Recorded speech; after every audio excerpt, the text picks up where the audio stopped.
रोकने के लिए भारतीय जनता पार्टी का सिपाही अगर वहां पर जाएगा तो क्या आप उसके ऊपर राजसुबह लगाएंगे? और धर्मांतरण का काम इसलिए कर रहे हैं क्योंकि इनकी जो नेता है सोनिया गांधी, उसका पूरा इनके ऊपर बृहद हस्त है कि आप लोग करो, वोट बैंक को बढ़ाओ।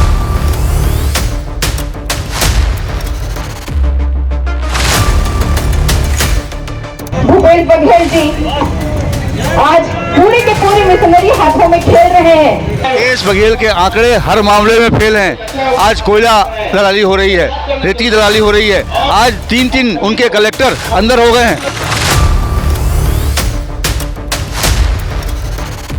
हिंदुओं को ही सेक्युलर क्यों बनाया जाता है? बाकी लोग तो सेक्युलर नहीं बनते। भाई बहुत लोग तो बोल रहे हैं आज लखमा जो बैठा है मंत्री बन करके, वही सबसे बड़ा मतलब वहाँ कल्पित था।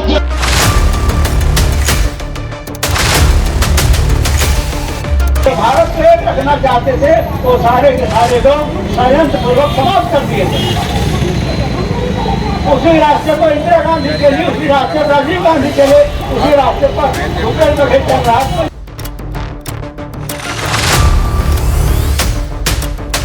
अजीत जोगी दूसरे रास्ते से क्यों चले गए? अजीत जोगी उस रास्ते से क्यों नहीं गए जिससे सब लोग गए थे? तो इसमें कांग्रेस ही इन्वॉल्व है। हमारा कार्यकर्ता ने बड़े बड़े दमन झेले हैं, ये तो भूपेश क्या है? कुछ नहीं है।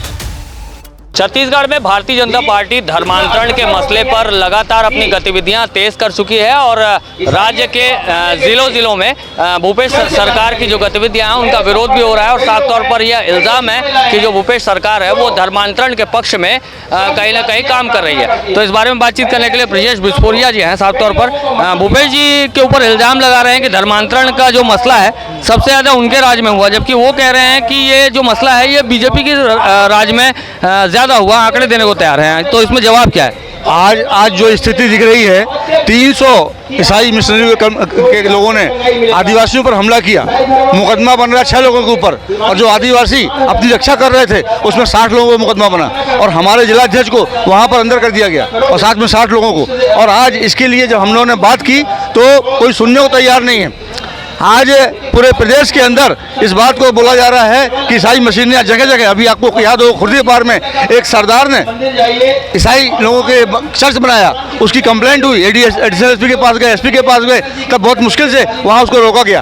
पूरे प्रदेश के अंदर प्रलोभन दे करके और सरकार के संरक्षण में ये शानदार काम कर रहे हैं। और धर्मांतरण का काम इसलिए कर रहे हैं क्योंकि इनकी जो नेता है सोनिया गांधी, उसका पूरा इनके ऊपर बृहद हस्त है कि आप लोग करो, वोट बैंक को बढ़ाओ, ईसाइयों को आगे बढ़ाओ। क्योंकि इसके पहले आंकड़ा जो है, इसके पहले भी जो अजीत जोगी थे मुख्यमंत्री, तो उनको भी केवल ईसाई मसीहियों को आगे बढ़ाने के लिए ही उनको मुख्यमंत्री बनाया गया था और उनके माध्यम से केवल यही काम हो रहा था। उनका बहुमत नहीं होने के बावजूद भी उनको बनाया गया था। ये आंकड़ा जो है भूपेश सरकार जो बताते हैं, भूपेश बघेल जी खास तौर पे बताते हैं कि हम आंकड़े उपलब्ध कराने को तैयार हैं, मीडिया मांगे चाहे कोई भी मांगे, हम आंकड़े देने को तैयार हैं। उनके राज्य में, मतलब भाजपा के राज्य में इनका इल्जाम है कि ज़्यादा हुआ है। भूपेश बघेल के आंकड़े हर मामले में फेल हैं। आज कोयला दलाली हो रही है, रेती दलाली हो रही है। आज 3 उनके कलेक्टर अंदर हो गए हैं भ्रष्टाचार में।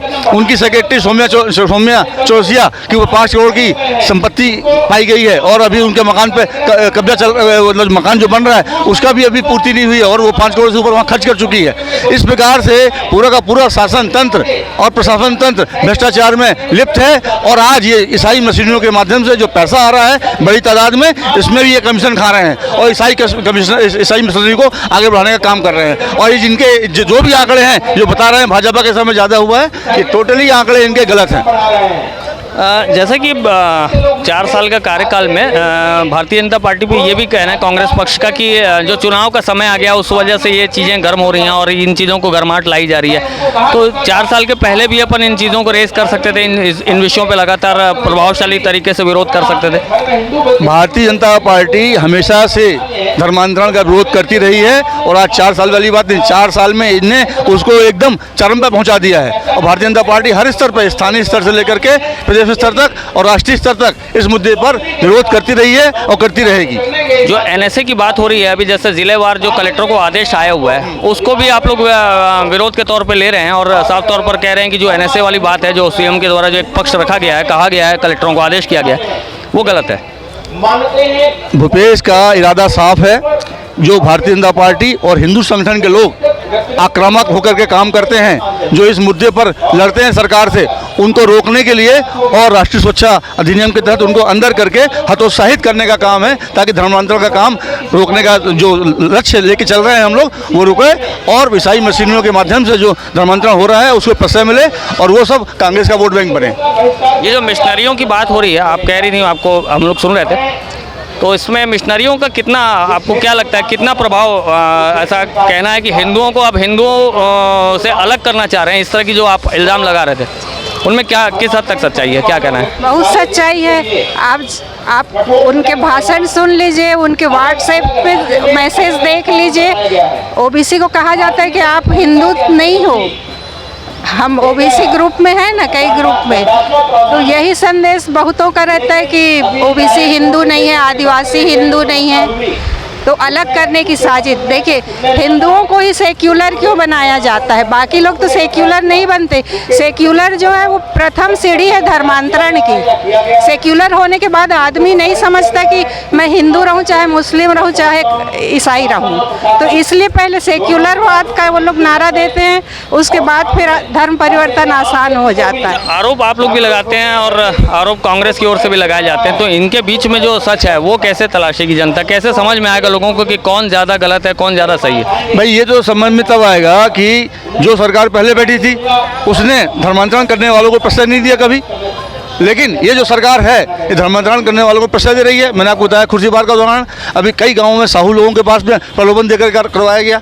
ऐसे कई जगह पर मामला है कि इनके लोग उसमें इन्वॉल्व रहते हैं, कांग्रेस के लोग उनको प्रश्रय देते हैं, और कांग्रेस अगर वो चाहते हैं कि धर्मांतरण नहीं हो तो इनको रोकना चाहिए, हर जगह पर हर स्तर पर रोकना चाहिए, लेकिन रोकने का काम तो नहीं कर रहे हैं। जो व्यक्ति अगर ईसाई धर्म को अपना रहा है और आप कह रहे हैं जैसे प्रभावशाली तरीके से अपनाए जाने का षड्यंत्र किया जा रहा है, इस तरह का इल्जाम, तो जो हिंदू है वो हिंदुत्व के विचारधारा को छोड़कर जाना क्यों चाह रहा है? मतलब क्या ये समझ क्यों नहीं आ रहा है उसे कि अपनी जाति या धर्म को नहीं छोड़ के जाना है? ये केवल एकमात्र बात है प्रलोभन और गलत प्रचार।